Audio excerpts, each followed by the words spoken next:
Okay, so I'm going to be continuing on my series about the mind-body problem. We'll be talking in this video about what mind-body supervenience is, or supervenience in general. Philosophy of mind is directly, or it's really closely related to metaphysics. Supervenience, when we say the word supervenience, we're talking about properties. We're talking about the world and how that works. Some philosophers, kind of invoke a hierarchy of properties, and supervenience has a lot to do with that. But basically, when you are talking about the mind-body problem, if you're arguing monism or dualism or one of the variants under those two umbrellas, you are doing metaphysics, because when you're talking about what the self is, what substance the self is, or what kind of things the self is, you're talking about the world, because you're saying basically that also the world contains two kinds of things. So you're doing a lot of substance metaphysics, and also talk of properties as well. So metaphysics and philosophy of mind are two closely related branches of philosophy. So supervenience is basically the talk that if we have an A difference, then we have a B difference. Let's say A is a class of properties.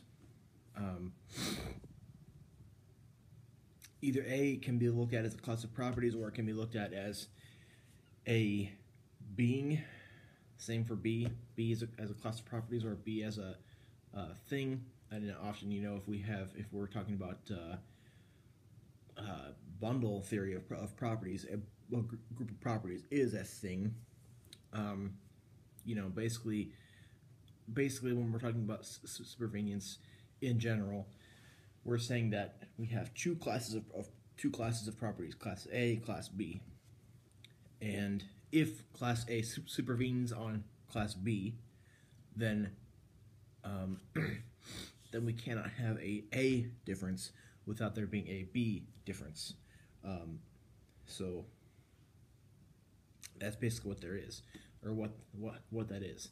Supervenience is in a way that one class of properties or one thing has a bit of almost a priority to another, because if you have a difference in one, then you have a difference in the other. And where if you have a difference in B, it's not necessarily the case that you have a difference in A, because B has no priority or supervenience on A. But there might be. But if just A has supervenience on, if A supervenes on B, and B does not supervene on A, then if B has a property difference, then A doesn't necessarily have that. And you can see how some philosophers have, even some today and some way back then, have used the notion of supervenience to invoke a hierarchy of properties, or hierarchy of classes of properties. So what does that have to do with the mind-body problem? That's interesting, because we have the way I talked about supervenience just now is the general metaphysical way of talking about supervenience, and how metaphysicians can use that notion to talk about the world, or invoke certain ontological things and stuff like that. But the mind-body problem does, and people who are arguing in it do use the term supervenience, and say that either the mind supervenes on the body. It's usually the mind supervening on the body if one is a dualist. There are people who have discussed mind-body supervenience who are dualists and monists. It can go one way. It can be you can be a monist and say that, because you can say that the body supervenes on the mind, because if you're a materialist or a physicalist,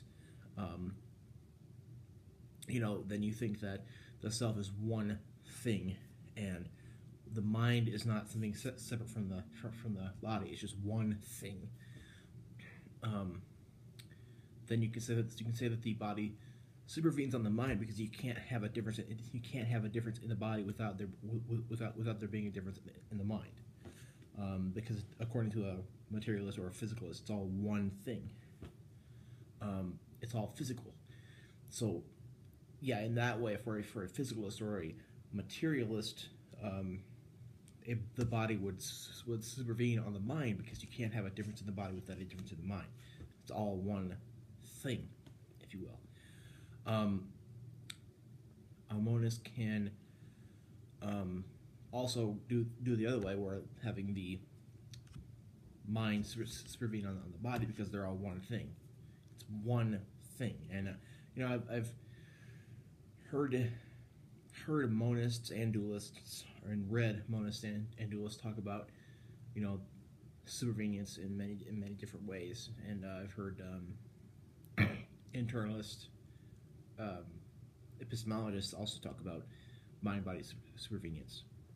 And of course, the dualist can also, I would say it's probably a little more common for a dualist to talk about mind-body supervenience, but I've still read a lot of monists who do talk about mind-body supervenience. And of course, a dualist can discuss mind-body supervenience, because if you are a interactive dualist like Descartes, then you say that the body and mind are two separate things. They are distinct, however, they are directly interactive, and for him, the mind would I don't know if this is correct, but for him, I would think that the mind would supervene on the body. But there's also this issue of indiscernibility.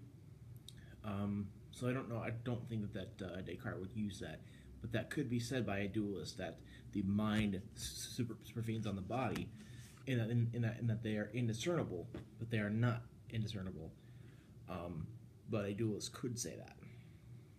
I don't think Descartes would, because for Descartes, they are two very different discernible things. They are distinct. But for a dualist, it's possible for one to say that a mind supervenes on the body, because the mind is, in a way, a part of the body, but they're still two separate things. There are Asian philosophers who have stated that I can't recall the name of. It was like Neo-Confucius, I think. Hegel is somebody who is what I would call a monist dualist, because he believes in the absolute, which is there's one substance, but the mind and the body are not one thing either. So, so I'm kind of getting out of hand here with this discussion. But I guess the whole thing I wanted to do here is I wanted to introduce what people are talking about when they talk about supervenience, and when the body supervenes on the mind, or the mind supervenes on the body. The mind supervening on the body is way more common, like way more common. And you can be a dualist or monist and say that the mind supervenes on the body. But that's just saying that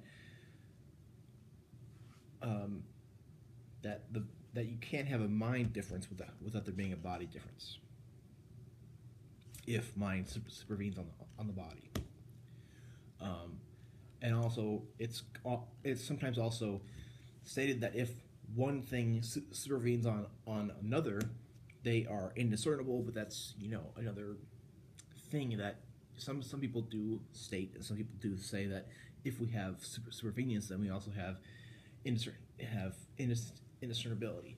Now, the identity of indiscernibles is something that is very commonly discussed in metaphysics.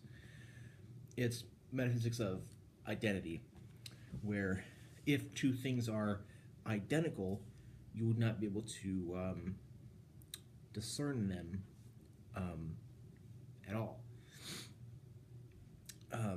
Now, there's lots of issues with